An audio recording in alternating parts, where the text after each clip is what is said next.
brothers and sisters' pain. So I'll find you. You can hide in the distance between shadow and dust, but I'll strike you down when you betray our trust. So I'll find you. That's my job. That's my mission. That's my promise. I'll find you.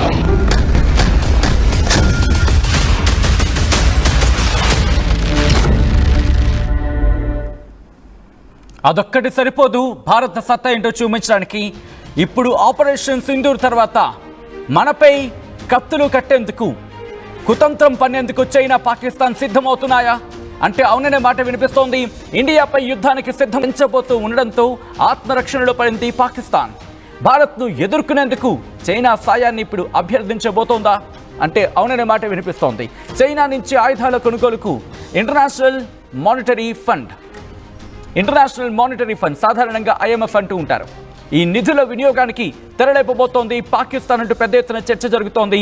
పాకిస్తాన్కు భారీ డిస్కౌంట్లో China ఆయుధాలు సమకూర్చబోతోందా అంటే అవుననే మాట వినిపిస్తుంది. ఎందుకు ఆ మాట వినిపిస్తుందో చెప్పనా. ఇక్కడ సిపెక్తో పాటు పాకిస్తాన్లోని మరెన్నో మౌలిక వసతుల కల్పనకు, దాంతోపాటు పాకిస్తాన్ అభివృద్ధికి సాయం చేయబోతోంది పాకిస్తాన్కి చైనా. ఈ నేపథ్యంలోని 2017 నుంచి పాకిస్తాన్లో భారీగా చైనా పెట్టుబడులు పెడుతోంది. పాకిస్తాన్ స్టాక్ ఎక్స్చేంజ్లు 40% వాటా కొంది చైనా అంటే అర్థం చేసుకోవచ్చు అక్కడ చైనా ఎటువంటి కుతంత్రాలకు తెరలేపుతోందో. మరి ముఖ్యంగా అక్కడ రైల్వేలకు సంబంధించి రైల్వే లైన్ల అభివృద్ధికి, దాంతోపాటు మరికొన్ని ఇన్ఫ్రాస్ట్రక్చర్ డెవలప్మెంట్ ప్రోగ్రామ్స్కి పెట్టుబడులు పెడుతోంది మాయదారి చైనా.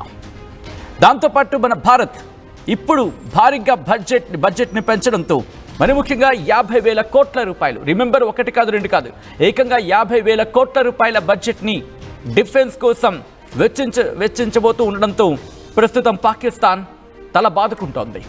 ఇటు భారత్ కొట్టే దెబ్బ ఏ స్థాయిలో ఉంటుందో ఆశించడం కూడా కష్టమవుతోంది. దీంతో ఎదుర్కొనేందుకు కుతంత్రాలకు తెరలేపింది. ఇప్పటికే $1 బిలియన్ IMF నుంచి అందుకుంది పాకిస్తాన్. ఇప్పుడు దాన్ని వెచ్చించేందుకు ఆ డబ్బును అసలు ఎందుకు ఇచ్చింది IMF? నీ ప్రజలు అడుక్కు తినే పరిస్థితికి వచ్చింది, తిండి కూడా లేని పరిస్థితులు అనుకునే నేపథ్యంలో వాటిని ఉపయోగించే వాళ్ళని కాస్త పైకి లేపే ప్రయత్నం చేయి, వాళ్ళకి తిండి పెట్టు అంటే డబ్బులు ఇస్తే ఉగ్రవాదానికి మళ్ళీ ఖర్చు పెట్టబోతోంది ఇప్పటికి మన పాకిస్తాన్. ఇప్పుడు ఆ డబ్బుని మళ్ళీ ఈ వెపన్స్కి, ఈ ఆర్టిలరీ కొనుగోలుకి అది ఎవరికిస్తోంది? మళ్ళీ చైనాకి.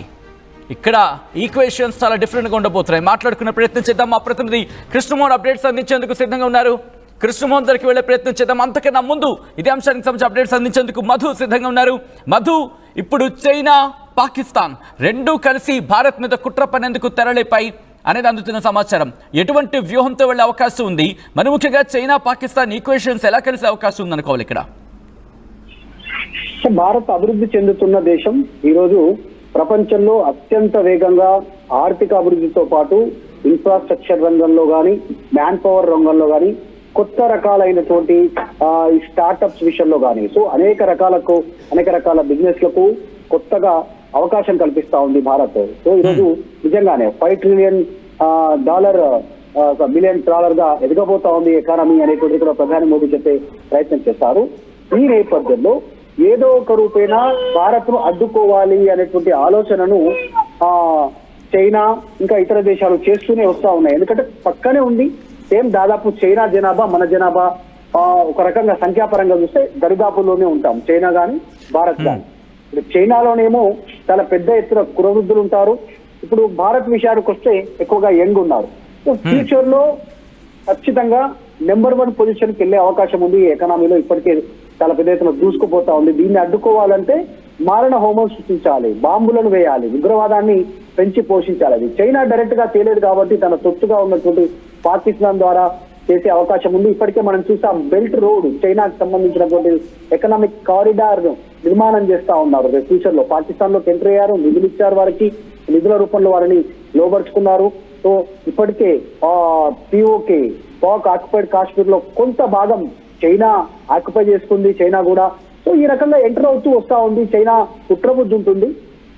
దాంట్లో భాగంగా మరొకసారి ఎంట్రీ అవుతున్నట్టుగా తెలుస్తా ఉంది. భారత్ కూడా ఆమెపైన ఎక్కువ దృష్టి పెడతా ఉంది. కాబట్టి పాకిస్తాన్ కు చాలా తక్కువ ధరలో ఆయుధాలను సరఫరా చేసే అవకాశం ఉంది. మొన్న 11 ఎయిర్ బేస్లను ధ్వంసం చేయడము, పాకిస్తాన్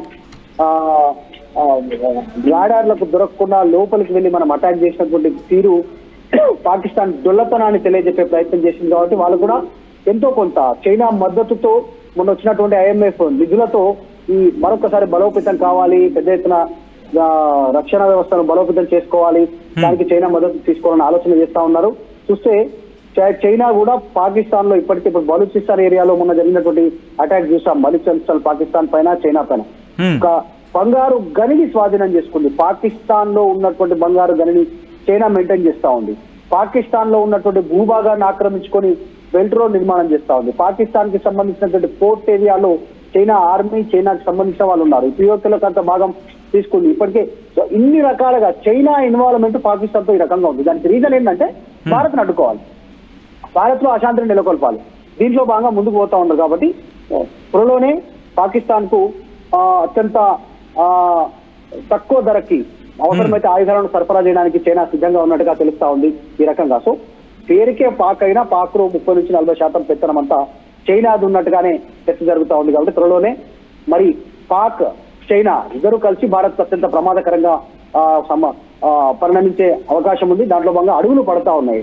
ఇక్కడ డైరెక్ట్ గా ఓపెన్ గా మాట్లాడట్లేదు చైనా, కానీ వెనకాల నుంచి పాకిస్తాన్ కు సపోర్ట్ చేస్తూ ఆయుధాల రూపంలో, డబ్బుల రూపంలో అన్ని రకాలుగా సహకరిస్తున్నట్టుగా తెలుస్తుంది. సహకరించి పాకిస్తాన్ లో చైనా పూర్తి స్థాయిలో ఎంటర్ అవుతూ ఆధిపత్యం కొనసాగిస్తున్నట్టుగా చాలా స్పష్టంగా కనిపిస్తా ఉంది. రైట్ నాది ఒక్కసారి మీరు లైన్లో ఉండే ప్రయత్నం చేయండి. ప్రస్తుతం మన బడ్జెట్ ఇంకొక 50,000 కోట్ల రూపాయలు పెరగబోతున్న పరిస్థితి అంటే 2025-26కి ఇప్పటికే భారత ప్రభుత్వం 6.81 లక్షల కోట్లు, వింటున్నారా, 6.81 లక్షల కోట్ల రూపాయలని డిఫెన్స్ కోసం కేటాయించింది. అంటే 9.2% కేటాయించింది. ఇప్పుడు ఈ బడ్జెట్కి ఇంకొక 50,000 కోట్ల రూపాయలు యాడ్ కాబోతోంది. అంటే సుమారు ఇంకా క్రాస్ చేసుకుంటే 7 లక్షల పైచలకు వెళ్ళబోతుందన్నమాట. సో ఇప్పుడు 13% కాబోతుంది. ఒక విధంగా చూసుకుంటే కనుక 13%. మిగిలిన వాటితో చూసుకున్నప్పుడు ఈ 13% అంటే హైయెస్ట్గా కనిపిస్తోంది. మిగిలిన ఏ శాఖలో చూసుకున్నా 2024-25 చూసుకున్నప్పుడు 6.22 లక్షల కోట్లు మనం మన డిఫెన్స్ మీద వెచ్చించాం, మనం ఖర్చు పెడుతున్నాం. అంటే ఒక రకంగా చూసుకుంటే మనం మొత్తం బడ్జెట్లో డిఫెన్స్కి మనం అత్యధిక ప్రాధాన్యత ఇస్తున్నాం. 2%, 3% ఉన్న రోజుల నుంచి ఈరోజు మనం 9% రీచ్ అయ్యామనేది వినిపిస్తున్నమాట. అంటే ఇప్పుడు భారతదేశం ఏ స్థాయికి వెళ్ళబోతోంది, ఇప్పుడు ఇదే వెన్నులో వణుకు పుట్టిస్తోంది. ఎందుకంటే ఏషియాస్ ఇజ్రాయెల్ అనే మాటని భారత్ దక్కించుకోవడం, ఆ పిలుపు వినిపించడం పాకిస్తాన్కు భయం పట్టుకుంది. అందుకే ఇక లాభం లేదు, చైనాతో దోస్తానా కలపాల్సిందే. పూర్తి స్థాయిలో దోస్తానా కలిపి ఇటు భారత్